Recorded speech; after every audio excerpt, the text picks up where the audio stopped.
A quiet wasteland in the middle of nowhere stretched out before them. The soldiers lay patiently, yet anxious about their possible doom. Jay was a member of this silent group. He had been born in South Korea, in the hustle and bustle of the capital city, Seoul. He wasn't used to the uncomfortable setting he was in, but now, as a member of the armed forces, this was something he would have to endure. Birds squawked overhead, and the leaves of the surrounding trees rustled. Jay lay flat on his stomach, hands trembling as he watched the rubble of a destroyed building in the distance, where the enemies were. He was signalled to rush the building while keeping cover at every opportunity, while the other members of the team surveyed the outside in case anyone tried to flee. The signal was called to Jay. He ran, jumped over a fence, and hid behind a large pile of bricks, pulling out his binoculars to look towards the balcony of the building. 2 armed men stood there, looking out towards the forest. The perfect time to strike. Jay sprinted towards a cracked pillar in the side of the building, climbed it, and pulled himself up onto the ledge above. The second lifted his gun and went to fire, but Jay ducked and leaned to the left. The first man spun around, grabbing Jay and throwing him into the middle of the two. Jay stood up and took down the first man by shooting him in the head. Without turning around, he shot the second man behind his back. Jay headed through a doorway that just led to a broken staircase descending into a cobbled wall.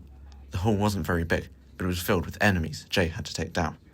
No time like the present, he thought to himself. Hiding around the corner of the hall's entrance, Jay peeked carefully before pulling the pin in his grenade and throwing it inside.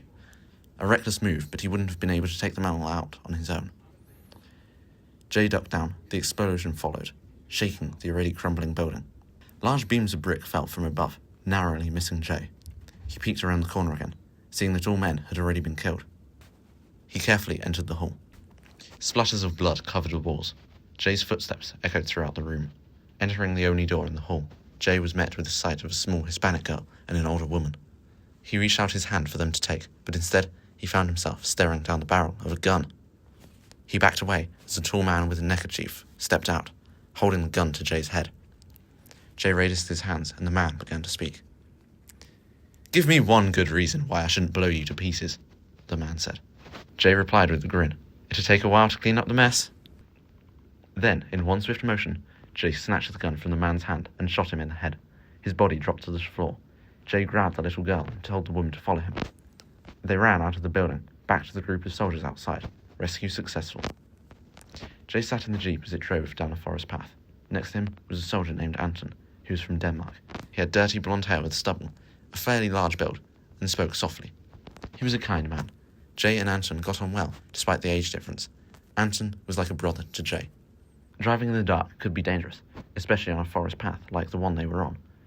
The road was bumpy and narrow, not ideal for a jeep of that size. The driver tried to maintain a constant speed, but the uneven pavement caused the vehicle to jolt violently. Despite the bumps, he managed to keep the vehicle on the narrow path, his hands gripping the steering wheel tightly. The thick forest loomed close to the road, the darkness of the trees seeming to swallow the jeep whole. Chapter 2. Base Camp. After arriving at the main camp, Jay exits the vehicle and looks up at the starlit sky. Anton walks up to him, wraps his arm around Jay's shoulder, gives him a friendly smile, and then walks off. Walks across the gravel path into the main building, his boots echoing off the floor and bouncing along the winding hallways. He enters a room with a large rectangular table in the middle. A man in a black suit sits at one end, with several individuals scattered across various seats. The first man shows Jay to a seat, and Jay sits. "First and foremost, I'd like to say a massive thank you on behalf of the entire camp. You've outdone yourself, soldier," the suited man says, shaking Jay's hand vigorously. "I was just doing my job, sir." Jay laughs as he shakes the man's hand back. "Well, you were doing an incredible job, and as the head of your regiment, I'd like to give you an offer," the man says. "An offer?" Jay asks. The man smiles and nods, then proceeds to point towards a whiteboard on the wall. It is a large map with red crosses scattered all over it. He then leans in, his voice dropping to a confidential tone. "We need you to lead a covert operation deep behind the enemy lines. It's risky, but the potential payoff is immense. We're counting on you, Jay, to make it happen." "So you mean I'll be in disguise, pretending to be a soldier for the enemy?" Jay's pulse quickens. "Correct. We trust you are the perfect soldier for this job, and you have Anton here to work alongside you." The man moves his hand to the side and places it on Anton's shoulder. Jay smiles, glad to know his good friend will accompany him, but he can't help feeling nervous about going undercover around the enemy.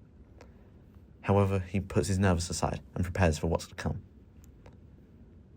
They leave the base, the wind blowing harshly as they exit the heavy doors. Jay looks out to the tree line and takes a deep breath.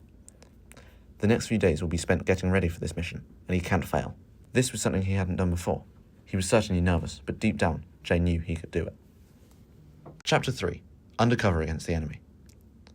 A few days after Jay has given his mission, the rumble of the rocky ground under the SUV's large tyres is the only sound to be heard. Soon they will be arriving behind enemy lines, and Jay and Anton will be disguised as new recruits.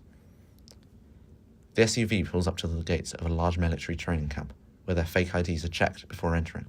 Soon after, they are swiftly moved through the long hallways and then taken to a locker room to put on uniforms, giving the two men a chance to talk. "How are you feeling, Anton?" Jay asks. "I'm okay, but this is scary, don't you think? I hope we don't have to stay here long," says Anton. He was a large and strong man, the type you wouldn't want to get into a fight with, but seeming scared made Jay worry. Could they do this? A soldier came into the room soon after and brought them into a courtyard where hundreds of soldiers were spread across, doing exercises and drills. Anton was taken to do a running exercise, whilst Jay went into a sort of gymnasium to use gym equipment. An hour passed, and not too much had happened, aside from Jay pulling a muscle or two.